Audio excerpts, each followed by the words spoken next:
잘 오셨습니다. 축복합니다. 또 이 시간 온라인으로 통해서 함께 예배하시는 모든 분들 축복합니다. 이 시간 우리 예배 가운데 성령이 임재하시고 또 우리 눈엔 보이지 않지만 우리 믿음이 더 굳건해지고 하나님 만나는 그런 귀한 주일 되길 소망합니다. 이 시간 우리 예배를 받으시고 이 자리에 임하시는 하나님 앞에 우리 힘찬 영광의 박수 올려드립시다. 할렐루야.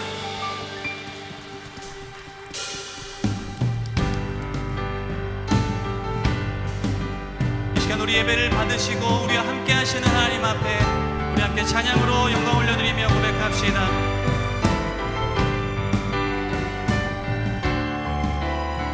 시온의 영광이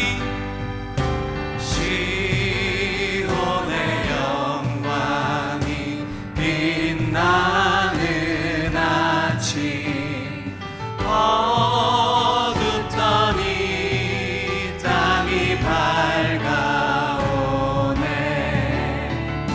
슬픔과 애통이 기쁨이 되니 시온의 영광이 비춰오네. 시온의 영광이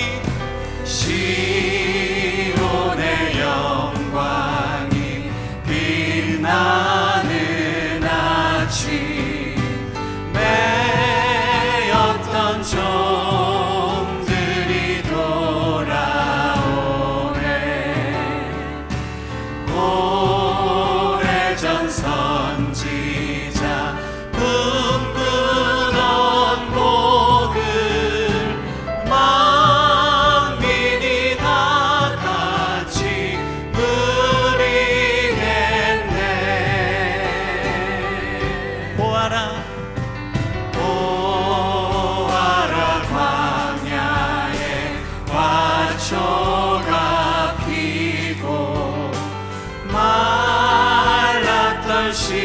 시냇물 흘러오네.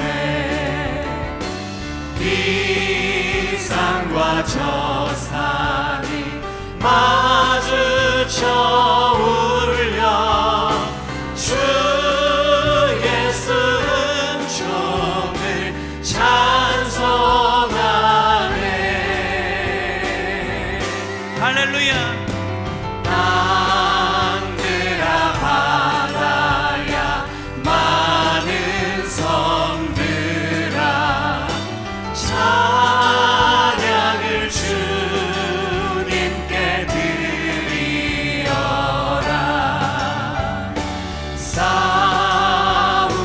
죄악이 가득한 땅에 찬송이 하늘에 다시 한번 고백합시다. 땅들아 바다야 땅들아 바다야 많은 섬들아 주님께 드리어라. 싸움과 죄악이 가득한 땅에 찬송이 하늘에 찬송이 하늘에 사무치네. 찬송이 하늘에 사무치네. 할렐루야. 박수로 영광 올려드립시다. 할렐루야.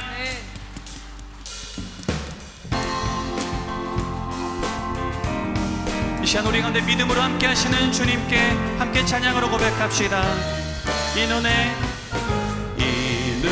아무 증거 아니 되어도 믿음만을 가지고서 늘 걸으며 이 귀에 아무 소리 아니 하나님의 약속 위에 서리라.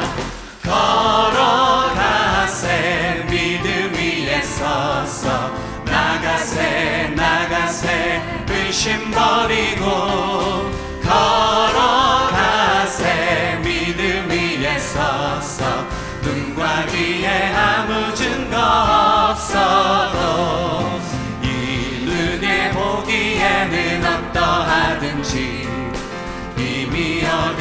증거대로 늘 믿으며 이 맘에 의심 없이 살아갈 때 우리 소원 주 안에서 이루리. 아멘.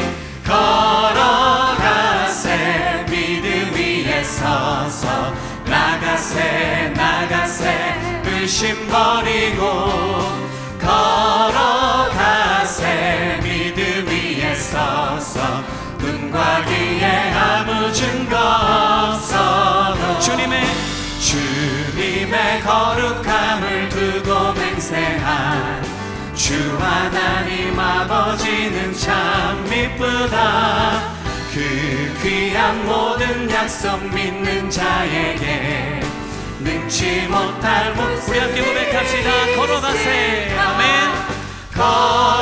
걸어가세 믿음 위에 서서 나가세 의심 버리고 걸어가세 믿음 위에 서서 눈과 귀에 아무 증거 없어 걸어가세 믿음 위에 서서 나가세 의심 버리고 걸어가세 믿음 위에 서서 눈과 귀에 아무 증거 없어도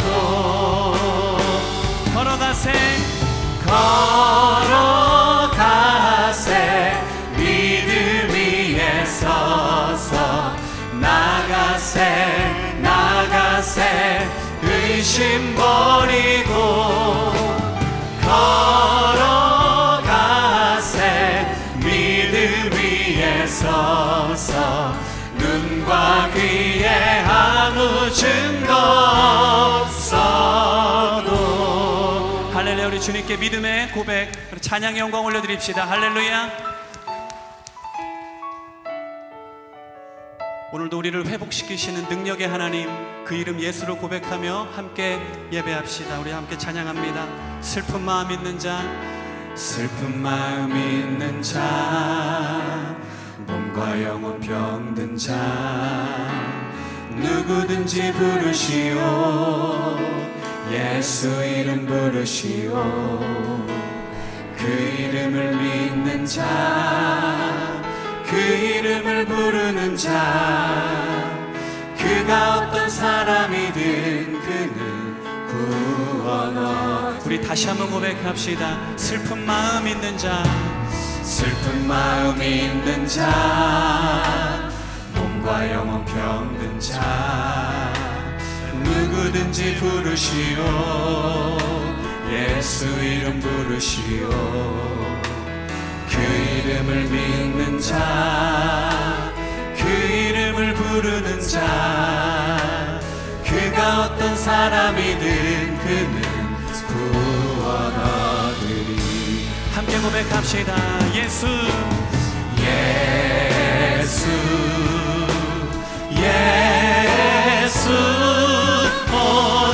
능력의 그 이름 예수 나 외쳐 부르네. 예수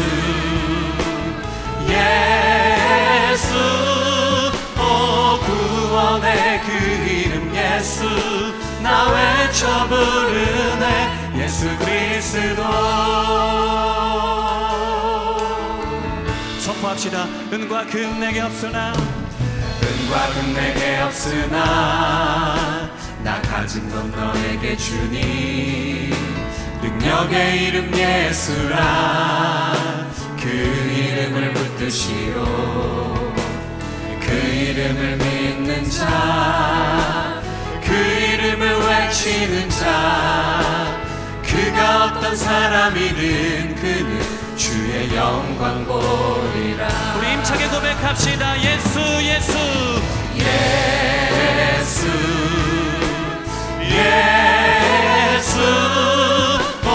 능력의 그 이름 예수 나 외쳐 부르네. 예수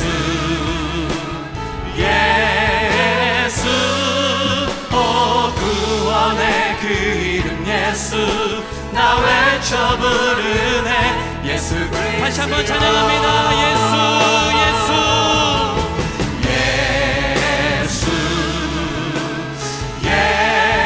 예수 오 능력의 그 이름 예수 나 외쳐 부르네.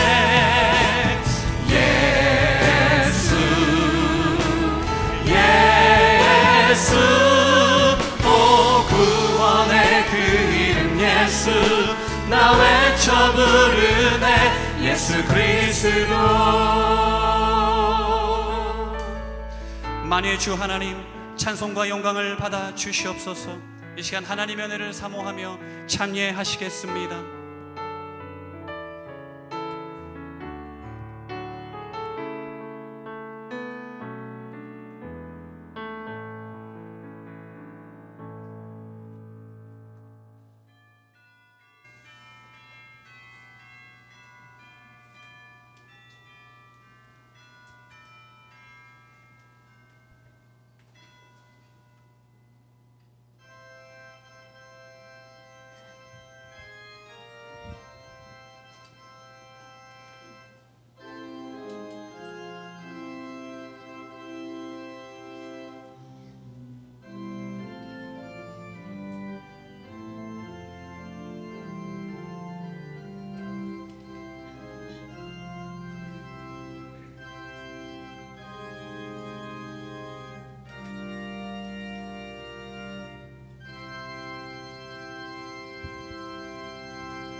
여호와여 어느 때까지니까 나를 영원히 잊으시나이까?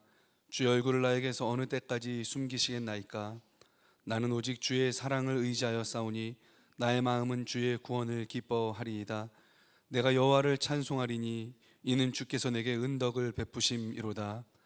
독생자를 보내어 죽기까지 우리를 사랑하신 아버지 하나님, 하나님의 사랑과 예수님의 희생에 힘입어 우리를 자녀 삼아주시고 어둠에서 빛으로 불러주신 주님의 은혜에 감사를 드립니다. 한이없는 은혜를 통해 어둠에서 불러나온 우리가 이제 빛 되신 하나님 앞으로 나아갑니다. 우리 허물과 죄를 용서하시고 이 아침에 드린 예배가 오직 하나님만을 높이고 바라는 예배가 되게 하여 주옵소서. 연약하고 부족한 우리이지만 작은 입을 열고 팔을 들어 찬양과 경배를 돌립니다. 우리 예배를 받아 주시옵소서. 성부, 성자, 성령 삼위 하나님께서 이 자리에 임재하시어 우리의 예배를 받아 주옵소서. 예수님의 이름으로 기원하옵나이다. 아멘. 예수 우리 왕이여 이곳에 오셔서 우리가 왕께 영광을 받아 주소서. 우리는 주님의 백성, 주님은 우리 왕이라. 왕이신 예수님 오셔서 좌정하사 다스리소서.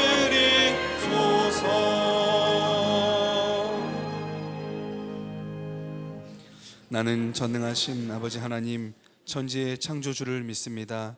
나는 그의 유일하신 아들 우리 주 예수 그리스도를 믿습니다.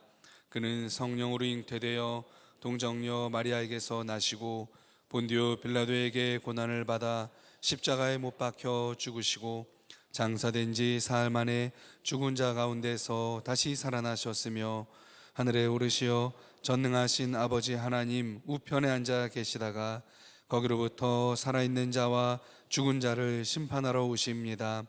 나는 성령을 믿으며 거룩한 공교회와 성도의 교제와 죄를 용서받는 것과 몸의 부활과 영생을 믿습니다. 아멘. 네, 우리 서로 힘내세요. 힘내세요. 네, 힘내십시오. 네, 잘 이겨낼 수 있습니다. 네. 요 사이 뭐 좀 주춤하는 것 같다가도 또 이렇게 확산되고 그래서 상당히 우리가 주의를 좀 해야 될 것 같습니다. 그래서 그 마스크 쓰고 다니는 거, 그리고 손 씻는 거, 거리 두고 생활하는 거, 이런 걸 좀 잘 해야 되겠고요. 우리 찬양대원도 열심히 잘 하시긴 하는데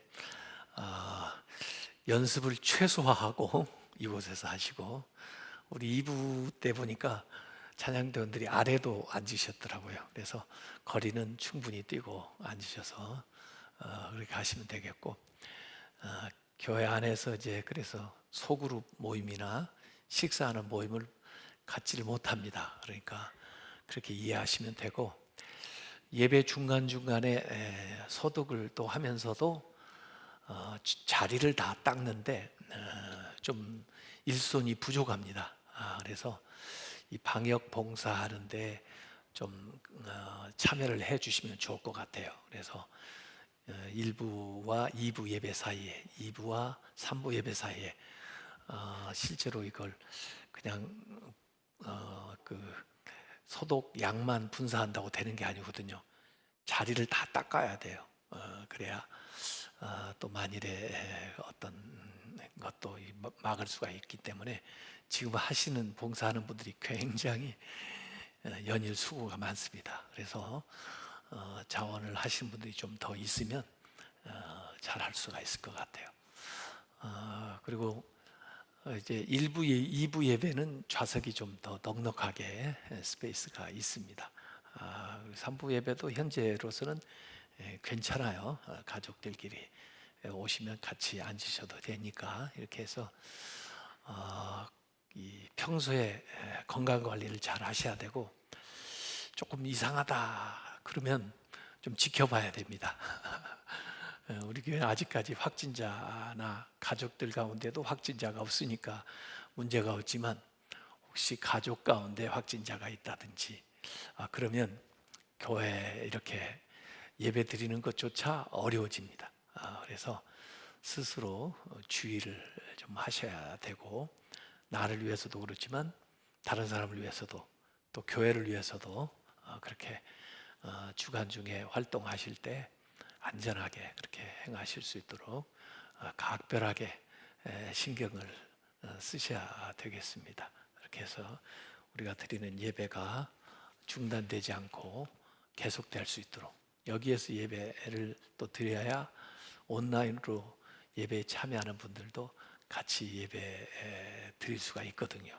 근데 교회가 확진자가 나오고 그래가지고 폐쇄가 되면은 그러면 이제 온라인으로만 해야 되는데 예배 상황이 어려워져요. 그래서 우리 스스로가 안전하게 그렇게 행해야 되겠다는 그런 사명감을 가지고 하시면 좋겠습니다. 당분간은 뭐 여러 가지 회의를 못 모여요. 그래서 그 전반기 직원 회의도 해야 되는데 직원 회의 못 합니다. 그러니까 양해해 주시고 당회에서 하는 것으로서 우선 그렇게 해 나가려고 생각을 하고 있습니다. 이제 전반기가 지나고 다음 주에는 7월 첫 주, 또 이제 교회 이력으로는 맥주 감사 주일입니다. 그래서 어려운 중에도 하나님 앞에 감사했으면 좋겠습니다. 다른 사항들은 주보를 참고해 주시고요. 오늘 교회에 우리 박신영 집사님 가까우신 분이 오셨네요. 김지훈 집사님 오셨어요. 한번 일어서 보세요. 네, 잘 오셨습니다. 네, 박수로 앉으세요. 네. 그리고 이제 결혼을 하고 우리 천상만 목사님 아들 내외인데 천은재, 이경 이렇게 결혼을 하고 교회에 처음 나왔네요.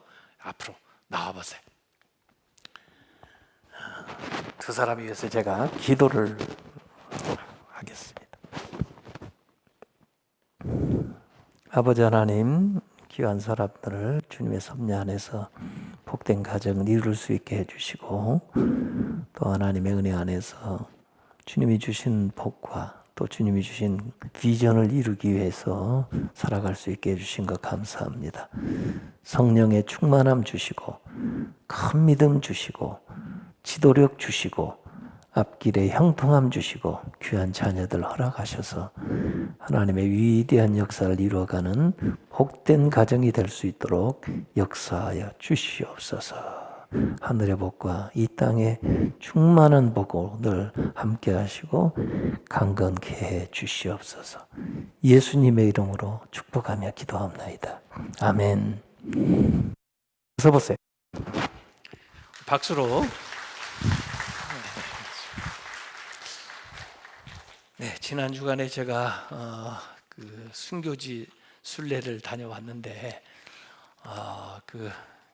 CBS, CTS, C채널, 국민일보 여러 언론사에서 같이 찾아와가지고 보도들을 했는데 그 가운데 CBS 뉴스를 잠시 시청하시고 기도하도록 하겠습니다. 기독교 대한성결교회 한기채 총회장과 임원들이 신안 증도를 비롯한 순교지를 순례했습니다.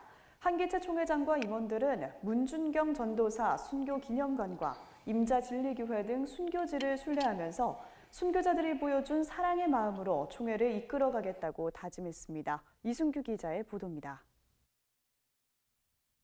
기독교 대한성결교회 한기채 총회장과 임원들이 문준경 전도사 순교비를 찾았습니다. 문준경 전도사는 섬 선교의 어머니로 불릴 정도로 신안에 복음의 씨앗을 뿌린 순교자입니다. 문준경 전도사 순교 기념관에서 드린 헌신 예배에는 한기채 총회장과 지영은 목사 부총회장 등 총회 임원들과 농어촌 목회자 100여 명이 참석했습니다. 한기채 총회장은 헌신 예배에 농어촌 목회자 114명을 초청해 고급 양복을 제공하는 등 이름도 빚도 없이 수고하는 그들의 노력을 잊지 않겠다는 의지도 내보였습니다. 설교를 한 박원종 목사는 예수님은 섬김을 받으러 오신 것이 아니라 세상을 섬기러 오신 것이라며 한기채 총회장을 비롯한 임원들의 헌신을 강조했습니다. 예수님의 본을 받아서 우리에게 미워지는 사람, 또 우리를 괴롭게 하는 사람들까지도 섬길 수 있는 예수님을 닮아가는 주의 백성들이 되시기를 바랍니다.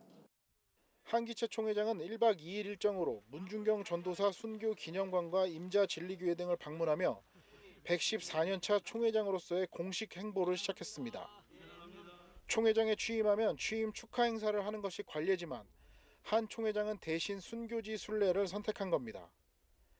한기채 총회장이 취임 뒤 첫 공식 일정으로 순교지 순례를 선택한 건 순교자들이 보여준 사랑의 마음으로 교단과 교회에 닥친 어려움을 극복해 나가겠다는 의지를 보여주기 위해서입니다. 네, 총회장 된 것을 사실은 축하받을 일보다는 총회장으로 헌신하는 것이 맞다고 저는 생각을 했습니다. 6.25 70주년에 우리 교단 165명이 순교하셨는데 그분들의 이름을 이곳에서 하나씩 불러드리면서 그 뒤에 따라가겠다 하는 그런 다짐을 오늘 했습니다. 한 총회장과 총회 임원들이 방문한 임자진리교회는 한국전쟁 당시 48명이 순교의 피를 흘린 곳이며 문준경 전도사는 신안에 복음의 씨앗을 뿌리고 순교당한 역사가 있습니다. 총회 임원들은 또 농어촌 목회자들을 만나 그들의 고충을 들었습니다. 한기채 총회장과 총회 임원들은 이번 순교지 순례를 통해 순교자들이 보여준 사랑의 마음으로 교단과 교회를 섬기겠다고 다짐했습니다. 신안 증도에 있는 문준경 전도사 순교 기념관에서 CBS 뉴스 이순규입니다.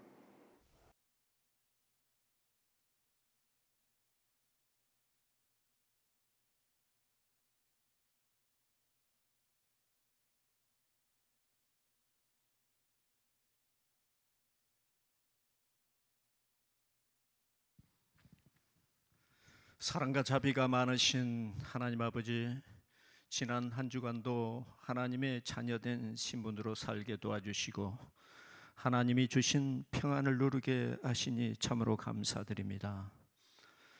온 누리에 펼쳐져 있는 초록빛 산으로 인하여 녹색 은총을 누리게 하시고 하나님 창조주 하나님의 섬세한 배려를 눈으로 보고 또 느끼게 하시니 감사드립니다. 오늘도 저희들이 드리는 예배를 귀하게 받아주시고 영광 받아 주시옵소서. 예배를 삼하여 이곳이 함께한 저희들 그리고 온라인 예배를 드리는 성도들에게 풍성한 은혜를 부어 주시옵기 원합니다. 우리를 도와주시는 성령님, 저희들이 예배 드릴 때 하나님이 주신 음성을 들을 수 있도록 믿음의 길을 열어주시고 세상을 넉넉히 이길 수 있는 지혜의 마음도 주시옵소서. 우리와 늘 함께 하시는 성령님, 저희들이 예배 드릴 때 저희들이 마음을 어루만져 주시어서 마음뿐만 아니라 육체까지도 회복되는 은총을 허락하여 주시옵소서.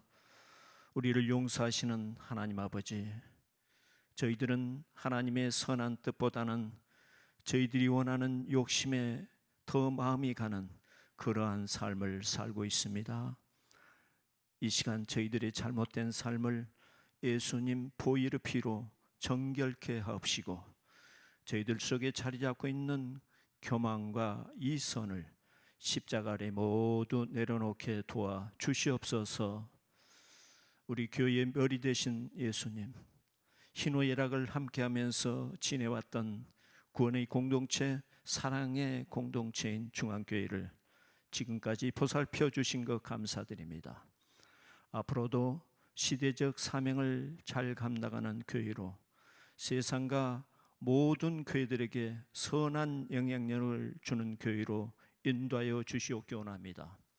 아버지 하나님, 한기채 목사님의 총회장 사회교회도 함께 하시사 한국 교회와 우리 성결 교단을 위하여 리더십을 잘 발휘할 수 있도록 도와주시옵소서. 그리하여서 한국 교회사에 하나님이 함께 동역한 총회장으로 인정받는 사역이 되게 은혜 부어 주시옵소서.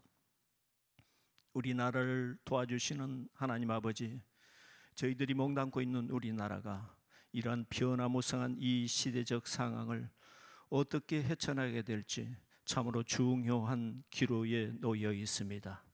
남과 북의 대결만으로도 벅찬데 세계 정세가 너무 복잡하게 진행되고 있고 또한 국가 간의 이익도 첨예하게 대립하고 있음을 저희들은 목격하고 있습니다. 하나님 아버지, 이 나라를 이끌어가고 있는 지도자들에게 이러한 어려움을 잘 헤쳐나갈 수 있는 특별한 지혜를 주시옵소서. 그리고 이 모든 국민이 이 난관을 잘 극복할 수 있도록 특별한 은총을 부어 주시옵소서. 그래서 땅 끝까지 복음을 전해야 하는 선교 국가로서의 사명을 감당하는 일에 어려움이 없도록 도와주시옵소서. 이 시간 말씀을 전하시는 목사님을 성령님이 함께 하시어 말씀을 듣는 저희들 모두가 큰 은혜 받게 도와주시옵소서.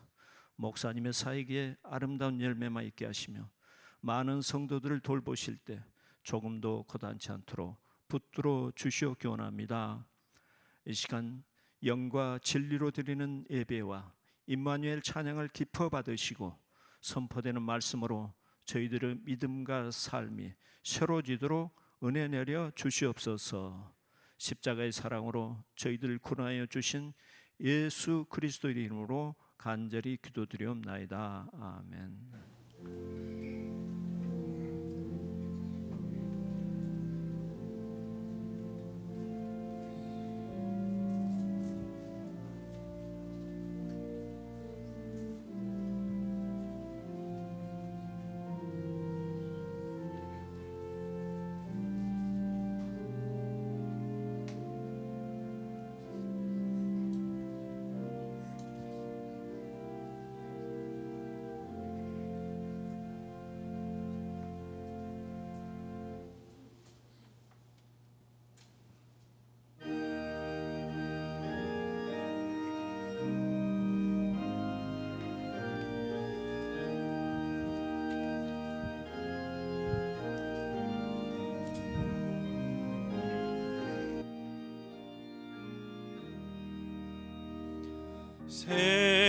세상의 헛된 신을 버리고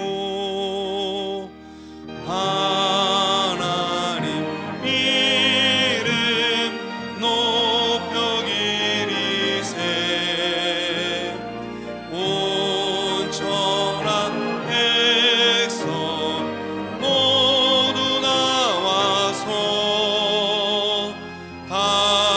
같이 하나님만 섬기세.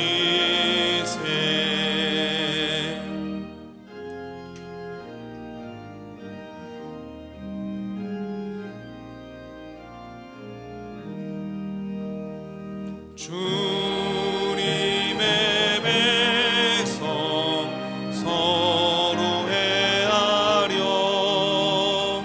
시기와 미움 아주 버리고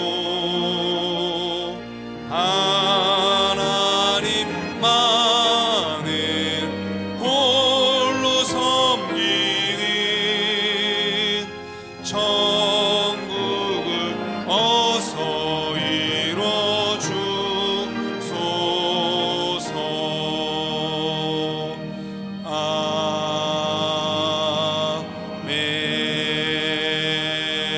아멘. 오늘 우리에게 주신 하나님 말씀은 마태복음 5장 33절로 37절 말씀입니다. 마태복음 5장 33절로 37절 한 절씩 교독하도록 하시겠습니다.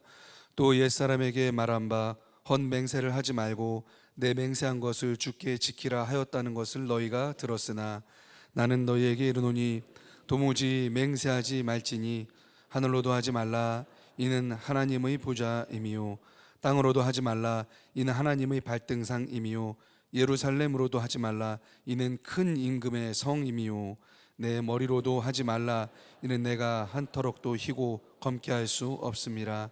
오직 너희 말은 옳다 옳다 아니라 아니라 하라. 이에서 지나는 것은 악으로부터 나느니라. 하나님의 말씀입니다. 아멘. 말씀대로 살겠습니다.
할렐루야.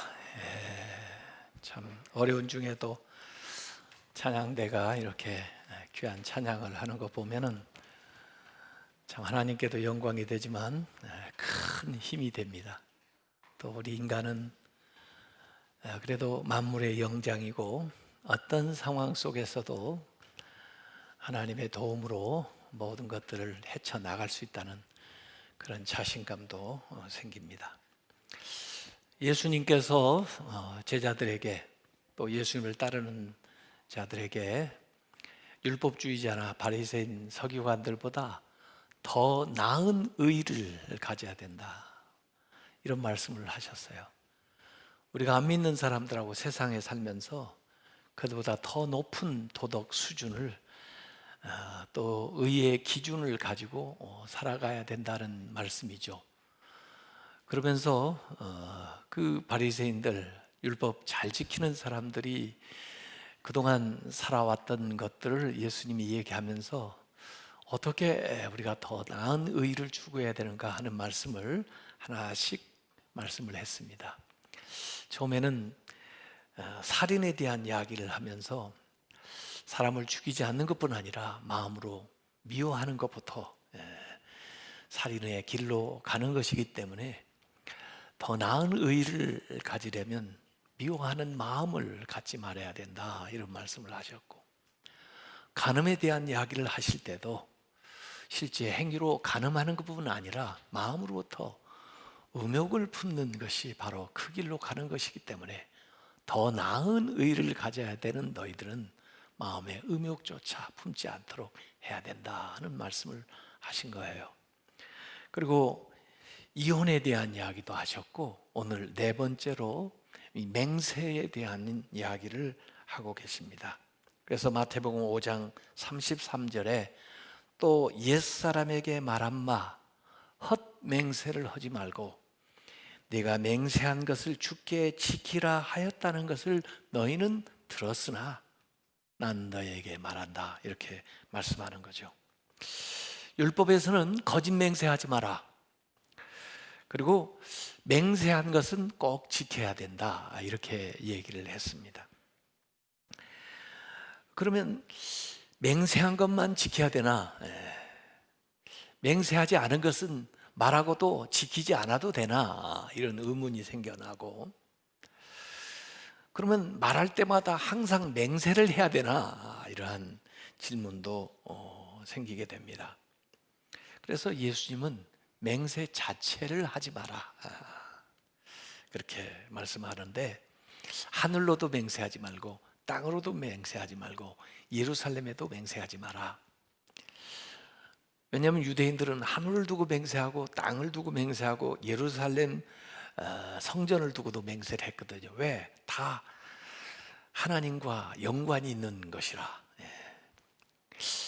신성 모독을 피하기 위해서 직접적으로 하나님 이름을 대지는 않지만 그 하나님과 연관된 것들을 두고 맹세를 함으로써 하나님을 거기에 개입을 시키고, 그래서 마치 하나님이 그 말을 보증하는 것처럼, 또는 자기가 그 말을 지키지 않으면 하나님이 벌을 주시는 것처럼 그렇게 이야기를 해서 자기들이 말하는 것에 뭔가 더 신빙성을 높이려고 하는 그런 일들을 했죠.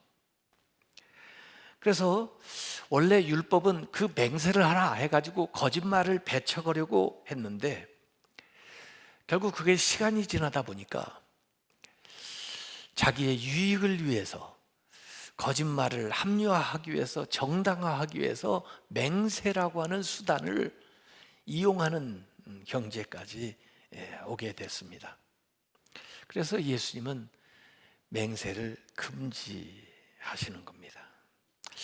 만일 우리가 항상 진실만 말한다면, 정직하다면 무슨 맹세가 필요 있겠어요? 맹세하지 않아도 얼마든지 진리를 말한다면. 맹세하는 이유는 우리가 진실하지 못하기 때문에, 우리가 말하는 것을 다른 사람이 믿을 수가 없기 때문에 맹세를 하게 되는 거죠. 그래서 맹세는 거짓을 막는 방편이 되기도 하지만 한편에는 이 맹세는 거짓을 조장하는 역할도 하게 되는 겁니다.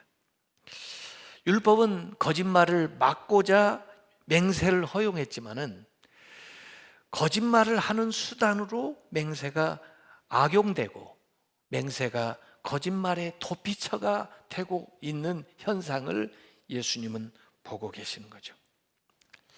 내가 맹세할 때 내 말이 힘이 없으니까 더 믿을 만한 다른 사람의 또 다른 대상의 신용을 빌려와 가지고 내 말을 하는 게 거기에 두고 맹세를 하는 겁니다.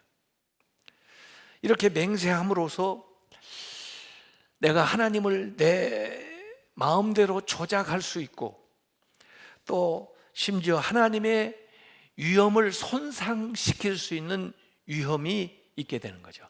그래서 하나님과 관련된 것으로 맹세하지 마라 그러고 네 머리로도 맹세하지 마라 그러는데 네 머리털 하나도 네가 희게 하거나 검게 할 수 없지 않냐. 자신도 할 수 없는 인간의 그 한계의 상황, 무능을 지적하면서 네가 할 수도 없는 것들을 어떻게 맹세를 하는가 이렇게 말씀을 하는 겁니다. 그래서 앞에 나와 있던 너희는 이렇게 들었으나 나는 말한다 할 때 전부 계명들, 십계명하고 연관되어 있는 계명들이 있었는데 오늘 이 맹세하지 마라는 십계명 안에 들어있지는 않지만 그래도 연관되어 있는 계명이 있어요. 제3계명. 출애굽기 20장 7절에 보면 너는 내 하나님 여호와의 이름을 망령되게 부르지 말라. 하나님의 이름을 남용하는 거죠. 맹세할 때 여호와는 그의 이름을 망령되게 부르는 자를 죄 없다 하지 아니하리라. 또 제9계명에 보면은 거짓 증거하지 마라 하는 말씀이 나와요. 그래서 이 맹세하지 마라라고 하는 이 예수님의 말씀은 제3계명과 제9계명이 연관되어 있는 말씀이라고 볼 수가 있습니다. 그러면 왜 10계명에 그런 계명이 있었는가? 과거에는 재판을 할 때 요새처럼 무슨 과학적인 방법으로 증거에 의해서 재판을 하는 게 아니고 주로 증언에 의해서 재판을 합니다. 그런데 그 증언이 바르지 못하면 손해를 입을 수도 있고 또 다른 사람에게 위해를 가할 수도 있죠. 그래서 그 증언하기 전에 하나님의 이름으로 맹세를 시킵니다. 하나님 앞에 하는 것이다. 그리고 네 말이 진실이 아니면 하나님이 너한테 벌을 줄 것이다. 그래서 맹세하고 말을 하게 했어요. 그래서 신명기 6장 13절에도 보면 너의 하나님 여호와를 경외하며 그를 섬기며 그의 이름으로 맹세할 것이니라 그랬습니다. 그래서 위증을 금지하기 위해서 하나님을 신실하게 믿는 그 사회 속에서 하나님의 이름으로 맹세 그랬는데 그들의 믿음이 또 약화되고 또 세속적인 이익을 추구하다 보니까 하나님의 이름을 이용해서 거짓말을 하고 위증을 하는 경우가 많이 생기게 되는 거죠. 거짓말을 통제하기 위해서 맹세를 시켰는데 지금 하는 말이 얼마나 중요한가, 심각한가 하는 것을 인식시키기 위해서 맹세를 시켰는데 하나님을 중재로 해가지고 의사소통을 원활히 하려고 하는 긍정적인 의도에서 이렇게 맹세하게 만들었는데 이 맹세를 악용해가지고 자기의 잘못을 은폐하거나 또 자기의 잘못을 정당화하는 부작용들이 일어나게 된 겁니다. 그래서 레위기 19장 12절에는 그런 말씀이 나와요. 너희는 내 이름으로 거짓 맹세함으로 너희 하나님의 이름을 욕되게 하지 마라. 나는 여호와니라. 그래서 하나님의 이름을 잘못 사용함으로써 신성모독을 하는 거예요. 이것은 안 믿는 사람들이 짓는 죄가 아니라 하나님을 믿는다는 사람들이 짓는 죄입니다.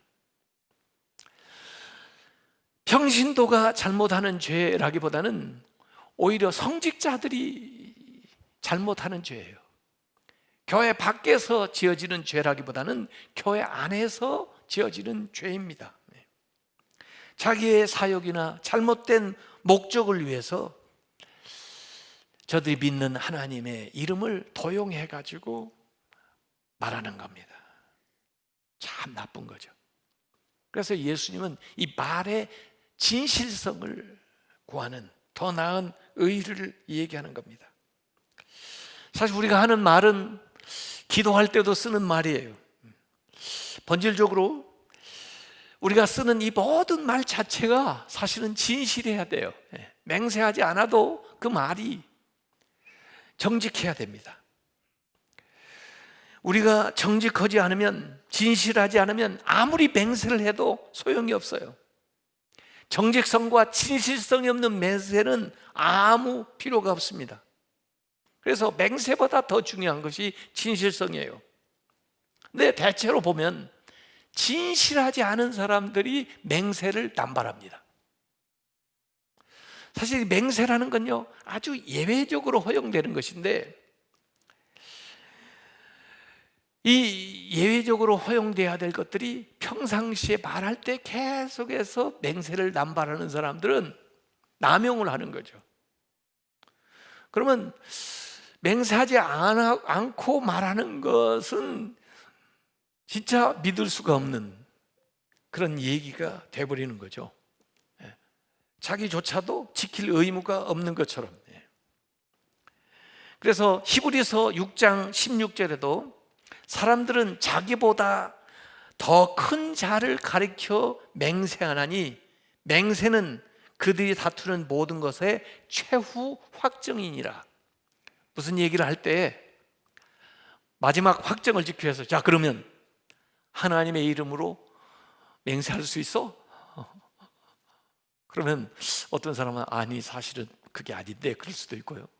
그럼에도 불구하고 확실하다고 얘기하면 그 맹세가 마지막 확정하는 수단이 된다는 것을 히브리서가 이 얘기를 하는 거예요. 그래서 나보다 더 초월한 존재의 이름을 빌어가지고 그분이 이 이야기하는 내용을 보증해 준다. 그리고 내가 이게 사실이 아니면 그분의 벌도 달게 받겠다 하는 것이 맹세죠. 그걸 통해서 상대방의 마음을 움직이거나 나의 이득을 취하려고 하는 그런 목적이 들어가 있어요. 세상에 맹세가 굉장히 남발되는 것을 볼 수가 있습니다. 상품을 세일즈하는 것도 그래요. 한번 보면요. 그래서 예수님은 마태복음 23장에 보면은 화 있을진저 7개의 화에 대한 이야기를 하셨는데 그 중에 하나가 이 맹세에 대한 이야기입니다. 사람들이 성전으로 맹세하면 지키지 않아도 되지만 그 성전에 있는 금으로 맹세하면 지켜야 된다. 이 성전보다 그 금을 더 중시 여기는 거예요. 제단으로 맹세하면 지키지 않아도 그 제단에 드리는 예물로 맹세하면 지켜야 된다.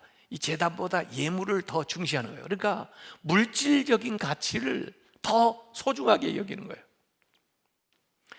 그렇기 때문에 물질적인 이득을 위해서, 이기적인 목적을 위해서 이 모든 것들을 이용하는 겁니다. 저들이 무엇을 더 소중하게 여기는가 하는 것을 이 맹세하는 것 보면 알 수가 있어요. 심지어 하나님의 이름으로 맹세하면서 하나님보다 다른 어떤 이득이나 물질을 더 추구하는 목적으로 하나님을 이용하는 겁니다. 성경에 보면요, 어리석은 맹세들도 많이 나옵니다. 이 맹세의 딜레마인데, 입다의 서원을 보면은 아마 전쟁터에 나가니까 다급했겠죠. 그래서 맹세를 합니다. 내가 전쟁에서 이기고 돌아오면 나를 처음 맞이하는 것을 내가 하나님 앞에 번제로 드리겠다. 그 맹세를 했기 때문에 승리한 건 아니에요.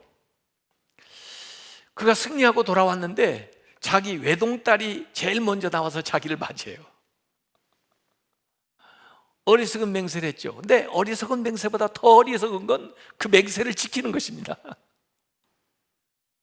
그래서 그 딸은 아무 연고도 모르고 무고하게 희생을 당하게 된 겁니다. 이 어리석은 맹세입니다. 사울 왕도 블레셋하고 싸울 때 어리석은 맹세를 합니다. 그 전쟁 마당에 열심히 가서 싸워야 되는데 금식을 선포해요. 하나님이 금식을 하라고 한 것도 아닌데, 그리고는 이 금식을 어기는 자는 하나님의 벌을 받겠다 그래요. 그런데 그게 자가당착, 자기 아들 요나단이 그 아버지가 맹세한 것도 모르고 꿀을 찍어 먹다가 그 이야기를 듣게 됩니다. 어리석은 맹세죠. 또 헤롯 왕, 세례 요한의 목을 쳐서 죽이게 되는 일도 그 헤로디아가 춤추는 걸 보고 내가 나라 반절이라도 너에게 주겠노라 하고 맹세를 해요. 허위의식에 허황되게 맹세를 했다가 또 그걸 또 지키려고 세례 요한의 목을 원하니까 세례 요한을 죽이게 되는 이런 이야기들이 성경에 나옵니다. 이 맹세가 올무가 되어버린 일들이 나오는 거예요. 그래서 함부로 맹세해서는 안 된다 말이죠. 그리고 우리 주변에 이 극단적인 말을 쓰는 사람을 정말 주의해야 됩니다. 절대로 뭐 안 하겠다 그런 사람은 하더라고 보니까요. 또 어떤 사람은 하늘을 두고 맹세하는데 그래요. 또 내 명예를 두고 내 목숨을 내놓겠다는 사람이 있고, 목숨이 몇 개인지 모르지만은 내가 이걸 하면 네 자식이다 그런 사람도 있고요. 내 성을 갈겠다는 사람도 있더라고요. 성을 한 10개나 갈아야 돼. 하늘이 두 쪽 나도 하겠다는 사람도 있고요. 심지어 손에 장을 지지겠다는 사람이에요. 절대 그런 사람 믿지 마십시오. 보통 말에 가지고는 통하지가 않으니까 말의 강도가 세진 거예요. 그만큼 신용이 없다는 얘기예요. 단순한 말로는 신뢰를 받을 가능성이 없기 때문에 그 극단적인 이야기를 하는 겁니다. 그래서 맹세는 사람들이 거짓말을 하기 때문에 생겨난 것입니다. 그래서 굉장히 과장하고 보통 묘사 가지고는 안 되고 최상급의 그 묘사를 해야 되는 거예요. 그냥 참기름 하면 될 것을 순참기름, 진짜 순참기름 이렇게 계속해서 강조를 해 나가야 그게 사실인 것처럼 되어지는 사람은 그 말의 힘을 이미 잃어버린 거죠. 말해도 안 되니까 나중에 공증을 해야 되고. 그래서 오늘 예수님께서는 너희는 이렇게 들었으나 명제, 나는 너에게 말한다 반명제, 그러면서 결론을 이렇게 냅니다. 5장 37절에 오직 너희 말은 옳다, 옳은 것은 옳다, 아닌 것은 아니라 하여 이에서 지나는 것은 악으로부터 나느니라. 옳다, yes 아니면 no, 이렇게 분명하게 말해라는 거예요. 예해야 될 때 예하지 않고 아니오라고 할 때 아니오라고 말하지 못하는 사람은 비겁한 사람이에요. 기회주의자예요. 애매하게 말하는 사람, 이중적인 사람, 긍정도 하지 않고 부정도 하지 않는, 그래서 아무 책임도 지려고자 하는 그런 사람들이 세상에 많이 있습니다. 본디오 빌라도 같은 사람이에요. 예수님이 무죄한 걸 알면서도 자기가 그 판결을 해야 될 위치에 있음에도 불구하고 그런 책임 회피를 합니다. 아닌 것을 아니라 하지를 않아요. 그러지만은 그는 지금까지도 사도신경을 통해서 본디오 빌라도에게 고난을 받아서 이렇게 우리가 그의 이름을 이 얘기를 하고 있는 겁니다. 나단 선지자는 다윗 왕 앞에서도 아닌 건 아니라 얘기해요. 명백하게 우리가 긍정적인 것, 명백하게 부정적인 것에 대해서 분명하게 얘기를 해야 된다. 진실하게 얘기를 해야 된다. 예수님께서 그렇게 말씀하십니다. 요사이 이제 교계 관심이요, 지금 정의당이 추진하고 있는 포괄적 차별금지법이에요. 이전에도 뭐 차별금지법은 있었는데 이제 포괄적으로 만들어 가는데, 이 성별을 선택할 수 있는 자유라든지 동성애를 합법한다든지 동성 결혼을 합법할 수 있는 길을 쫙 열어놓는 겁니다. 그리고 거기에 대해서 차별적인 이야기를 하면은 징벌 조항을 거기다가 신설한 거예요. 3천만 원 이하의 벌금을 내린다, 뭐 이런. 우리가 이 주의해야 될 건 이런 겁니다. 죄와 죄인은 구분해서 얘기를 해요. 뭐 동성애만 죄가 아니죠. 세상에 죄가 많죠. 예. 그러나 그 죄를 지었다고 그 사람들을 다 정죄하고 죽일 사람들은 아니에요. 그 죄와 그 죄인은 구분할 수 있어야 돼요. 그러지만 죄는 죄라고 얘기하지 죄를 죄가 아니라고 얘기해서는 안 된다고 말이죠. 예. 성경의 창조의 질서는 남자와 여자를 만드시고 남자와 여자의 결혼을 얘기를 하셨어요. 그런데도 불구하고 자기 선택에 따라서 성을 선택할 수가 있고, 사회적인 성으로 많이 성을 분류하고, 그렇게 하고 그걸 자유라, 이걸 인권이라 이야기하는 것에 대해서는 우리가 분명한 입장을 발표해야 됩니다. 소수자를 보호하고 그들도 권익을 누리면서 살아가야 된다는 것은 인정한다 할지라도 바른 말을 하는 사람들을 처벌하는 수단으로 악용돼서는 안 된다고 말이죠. 기존의 차별금지법으로도 양성평등이 보장이 되고 소수자의 인권이 보장되고 있습니다. 근데 이 개별적인 사안을 다 보호하고 있는데 이 포괄적 금지법을 만들어 가지고 거기에 처벌 조항을 집어넣는 거예요. 저는 이 일제 시대의 그 신사참배 생각을 잠깐 하게 됐는데요.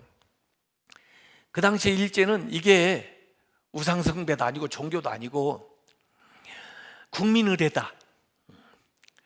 그래가지고 심지어 어느 기존 교단에서는 교단적으로 결의를 했습니다. 국민의례니까 이건 우리가 해야 된다. 그리고 시범적으로 그 교단 총회에서 신사참배를 했어요. 만약에 그렇게 법이 되면은 신사참배를 안 하는 사람은 법을 어기는 사람이 되는 것입니다. 또 신사참배하지 말라고 설교하는 사람은 선동하는 죄를 범하게 되는 것입니다. 그래서 주기철 목사님 같은 사람이 순교하게 된 거예요. 옳은 걸 옳다고 하고 아닌 걸 아니라고 말할 수 있는 자유, 그 표현의 자유를 빼앗기게 되는 거예요. 이것도 차별입니다, 사실은. 세상의 작은 거짓말이 예매모호한 것이, 치료에 영합하는 것이 점점 자라가지고 성윤리를 파탄시키고 가정을 파괴하고 창조 질서를 그르치는 이러한 일들을 법을 제정함으로써 하려고 해요. 그래서 잘 살펴보세요. 그리고 포괄적 차별금지법에 대해서 분명하게 반대 입장을 표명을 해야 됩니다. 저는 이번 주간에도 몇몇 국회의원들을 만날 텐데 분명한 입장, 아닌 걸 아니라고 얘기할 겁니다. 지금 정의당에서 추진을 하고 있는데 민주당 정권에 대해서도 분명하게 얘기를 해야 됩니다. 당신들 거기에 같이 찬독해서는 안 된다. 인권위원회에서는 이것을 평등법으로 해가지고 포장해서 나오려고 하는데 내용은 같은 내용입니다. 1천만 크리스찬들이 여기에 대해서 분명한 의식을 가지고 의견을 발표한다면은 이게 법 제정까지 가지 않을 거예요. 야고보서 5장 12절에 오직 너희가 그렇다고 생각하는 것은 그렇다 하고 아니라고 생각하는 것은 아니라 하라 그랬습니다. 예수님도 이에서 지나는 것은 악으로부터 나느니라 그랬어요. 여러분들이 서명할 수 있는 사람 서명을 해야 돼요. 저는 이제 필요하면 국회에 가서도 이 농성이라도 할 겁니다. 그래서 이 악법은 저지해야 된다, 그런 생각을 저는 가지고 있어요. 율법에서 예외적으로 이혼을 허락을 했습니다. 이 맹세도 사실은 예외적으로 허용된 거예요. 중요한 게. 그런데 그것을 하라고 하는 명령은 아니에요. 예외적인 경우입니다. 이혼을 안 하는 것이 하나님의 뜻인 것처럼 맹세를 안 하는 것이, 그러고도 정직하게 말하는 것이 하나님의 뜻입니다. 사실 이혼이라는 건 뭐예요? 맹세를 어긴 것이 이혼입니다. 이것은 인간의 완악한 마음에서 비롯된 거예요. 이혼이 인간의 완악한 마음에서 비롯된 것이라면 맹세는 인간의 신실하지 못한 마음에서 비롯된 겁니다. 우리가 다른 사람에게 맹세를 요구하는 것도 신실하지 못하기 때문에 요구하는 것입니다. 신뢰받을 수 없기 때문에 거기에 다른 제3자를 개입시켜서 신뢰를 얻고자 하는 거예요. 그렇기 때문에 그 이전에 우리의 말이 진실해서 우리 말 자체가 보증수표가 될 수 있도록 해야 된다는 거예요. 그래서 예수님은 맹세의 무가치성보다는 그 언어의 진실성을 경시하는 태도를 비판하신 것입니다. 맹세를 하려면 그 이전에 진실해라, 그리고 신중히 해라, 그런 말씀이죠. 자주 하는 맹세는 오히려 그 맹세의 질을 떨어뜨린다는 거예요. 오늘 천은재 여기 결혼해서 왔죠. 결혼식 내가 주례했는데 그 앞에서 서야겠죠? 서약을 했어요. 사실 어저께 제 아들이 결혼했어요. 그런데 제가 결혼식에 못 갔어요. 왜냐하면 미국에서 그 들판에서 했어요. 들판에서, 넓은 들판에서 그 친구들, 가족들 이렇게 모이고, 저는 줌으로 봤어요. 아침에 제 아내하고 옷 가지런히 입고 줌으로 그걸 봤습니다. 그 아이가 35살 넘기 전에 결혼한다고 그랬는데, 그런데 그 마음으로부터 자기들이 써가지고 온 그걸 서약을 주고받더라고요. 하나님 앞에서 예외적으로 중요한 이벤트니까 서약할 수 있어요. 우리가 임직할 때도 임직 서약할 수 있어요. 제가 목사 안수 받을 때도 손을 들고 서약을 했습니다. 이것은 우리가 연약하기 때문에 우리의 기도요, 또 하나님이 지켜주시고 인도해달라는 그런 부탁이에요. 이렇게 해서 우리가 서약을 하는 예외적인 경우가 있지만, 그렇게 맹세하지 않는다고 해도 보통 하는 말들을 우리가 신실하게 잘 지켜나가야 되죠. 근데 서약을 하고 지키지 않는 사람들이 있어요. 그럴 바에는 아예 서약을 안 하는 게 나아요. 이 결혼 서약을 하는데 말이에요, 어떤 사람들은 자기들이 써가지고 오겠다고 그래가지고 제가 써온 문장을 한번 보니까, 제가 그들에게 서약을 시킬 때는 병들 때나 건강할 때나 가난할 때나 부할 때나 어떠한 경우에든지 이 부부의 도리를 지키겠다, 이렇게 서약을 시키는데, 써온 걸 가만히 보니까 우리가 사랑하는 동안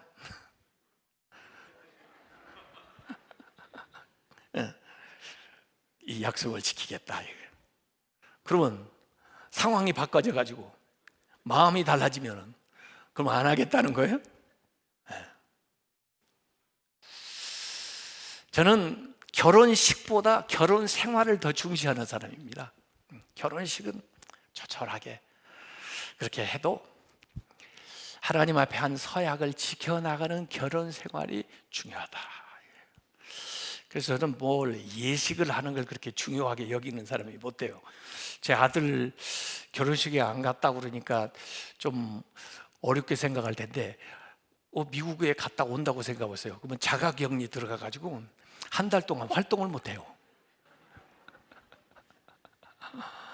그래서 이제 아이들이 오면 제가 결혼 감사 예배를 드리려고 합니다. 그때는 토요일쯤 해가지고, 물론 뭐 가까운 시간은 못 될 거예요. 뭐 시간이 지금 현재 이런 코로나 사태가 있으니까. 그러나 언제나 하나님 앞에 감사하면서 예배하면서 기념하면서 기억하는 것은 중요한 거죠. 그러나 그 자체가, 그 행사가 중요한 게 아니에요. 제가 뭐 총회장 무슨 취임 행사가 중요한 게 아니에요. 그걸 잘하는 게 중요한 거죠. 그걸 통해서 하나님께 뭔가 섬기고 할 수 있는 최선을 다하는 게 중요한 거지, 무슨 행사가 중요한 게 아니에요. 예수님은 사람들이 맹세를 남발하는 걸 보시고, 너희들은 그렇게 하면 안 된다. 맹세를 안 해도 너희의 한 말은 지켜야 된다. 그리고 심지어 맹세가 필요 없는 그런 세상을 만들어 가야 너희들이 정말 하나님의 뜻에 합당한 사람이 된다. 그걸 예수님이 가르쳐 주는 거죠. 그것이 더 나은 의, 우리가 추구해야 되는 삽이라는 것을 제자들에게 가르쳐 주시는 것입니다. 여러분의 말이 힘이 있고, 여러분의 말이 정직하고, 여러분의 말이 다른 사람을 감동시키는 그런 언어 생활 하시기를 주님의 이름으로 축원합니다. 기도하겠습니다. 아버지 하나님, 우리의 말이 힘을 잃어버렸습니다. 생명을 주는 말씀이고, 하나님께 기도하는 말이고, 하나님이 역사하는 말씀인데, 우리가 이 말을 남용함으로써, 심지어 하나님의 이름조차 남용함으로써 우리가 하는 말이 다 힘을 잃어버렸습니다. 아버지 하나님, 다시 한번 우리의 말이 정직하고, 우리의 말이 신실하고, 우리의 말이 역사를 부르는 능력 있는 말이 될 수 있도록 인도하여 주시옵소서. 예수님의 이름으로 기도하옵나이다. 아멘.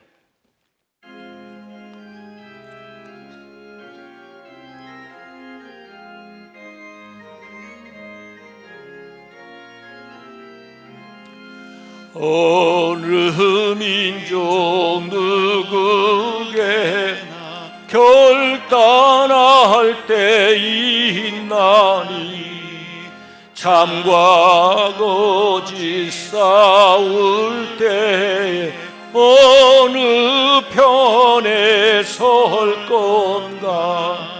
주가 주신 새 목표가 우리 앞에 보이니 빛과 어둠 사이에서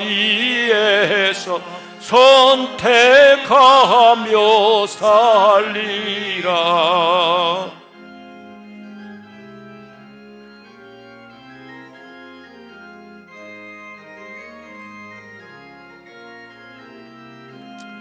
악이 비록 성하여도 진리 더욱 강하다. 진리 따라 살아갈 때 어려움도 당하리.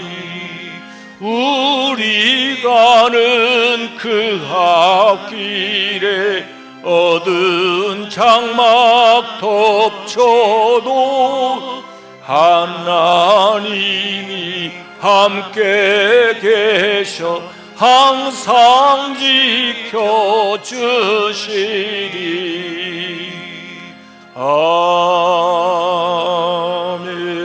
아멘. 하나님, 세속의 가치는 성경의 가치에서 너무나 떠나서 죄를 죄라고 하지 않고 죄를 인간의 권리라고 자유라고 주장하는 것이 도를 넘어서 오늘날 믿는 사람들조차도 현혹되는 이런 상황에 놓여 있습니다. 아버지 하나님, 우리에게 주신 이 말씀, 또 성경적인 가치를 주장해 나간다고 하는 것이 우리가 너무나 힘이 없어서 사람들에게 영향을 미치지를 못하고 있습니다.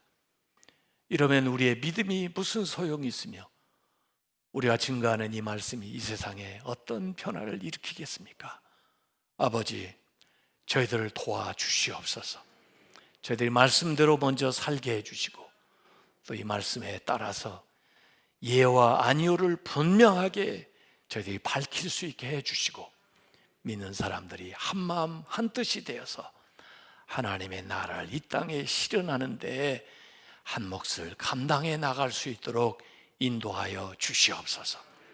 주님, 어려운 상황 속에도 이렇게 현장에 나와서 예배하고자 예배에 참여하는 주님의 자녀들, 그 믿음을 보셔서 안전하게 편안하게 주님이 저희들을 지켜보아여 주옵시고 또 이 자리에 나오지는 못하지만은 가정에서 온라인으로 이 예배에 참여하고 있는 우리 성도들도 그곳 그 장소에 하나님이 함께하여 주셔서 주님의 임재와 주님의 은혜를 저희들이 마음껏 누리고 경험하게 하여 주시옵소서.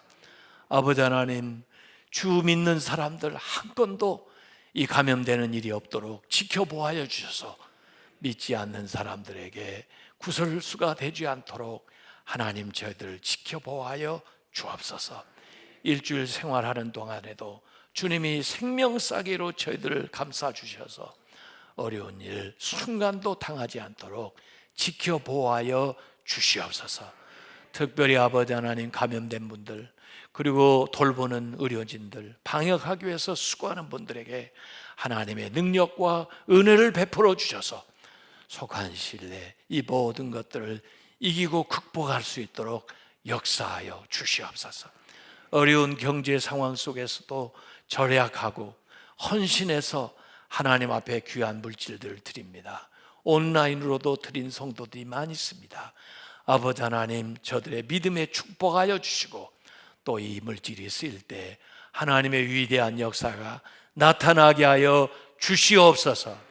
이제는 우리 주 예수 그리스도의 은혜와 하나님 아버지의 그 만극하신 사랑과 성령님의 감동 감화 역사하심이 이렇게 믿는 저희들에게 이제부터 영원히 함께하옵시기를 간절히 축원하옵나이다. 아멘.